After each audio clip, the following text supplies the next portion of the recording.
This is VOA News. I'm Tommy McNeil. As he headed to Hanoi, Vietnam, Monday for his second summit with North Korean leader Kim Jong-un, U.S. President Donald Trump said that he had hoped that he would reach an agreement for a detailed pledge by Kim to denuclearize his country.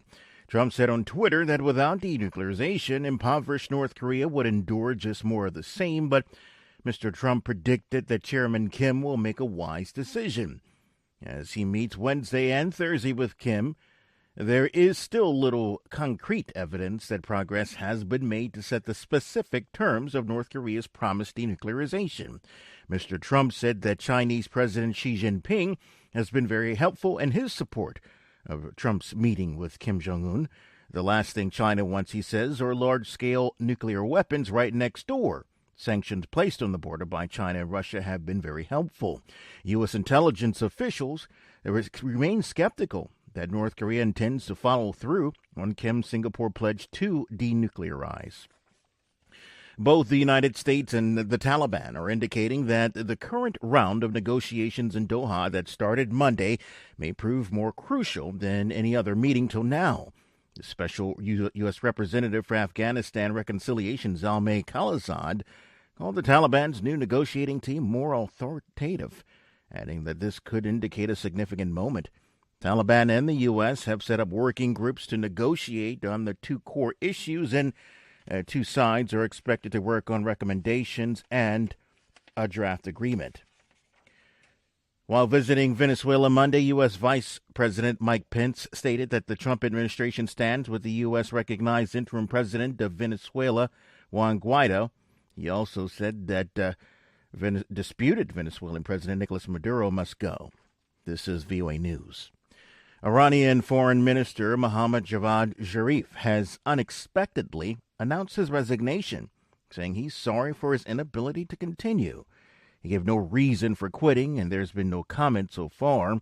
Zarif was the top Iranian negotiator for a 2015 nuclear deal with 6 world powers, under which Iran agreed to curb its uranium enrichment program in exchange for the easing of sanctions. President Donald Trump pulled the U.S. out of the deal last year. The United States and China are looking ahead to a summit between their two leaders to finalize a trade deal and avoid an escalation of trade tensions. Former U.S. officials and experts, however, are skeptical as to whether a trade deal would solve China's predatory economic policies in the long term, warning a trade deal may only provide temporary relief. On Monday, U.S. President Trump seemed optimistic that a trade deal with China could be reached, adding that he planned to hold a summit with Chinese President Xi Jinping to finalize the details.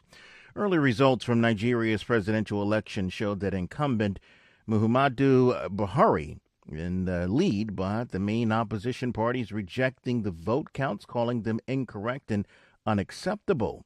Nigeria's Independent National Electoral Commission said Monday that Buhari had won the vote in at least 6 states, with the main challenger, Atiku Abubakar, winning in the federal capital territory. U.S. airstrikes killed 35 al-Shabaab terrorists in central Somalia. That's according to the Pentagon on Monday. That attack was carried out Sunday in a region as the fighters were transitioning between locations in a rural area to mass their forces. That's again according to a U.S. statement. The U.S. has stepped up airstrikes against al-Shabaab since the start of the year. The militant group wants to set up a staunch Islamic state inside Somalia. African Union forces have driven al-Shabaab from the capital, Mogadishu, but the extremists still carry out terrorist attacks in the city, and they're also in control of large parts of central and southern Somalia.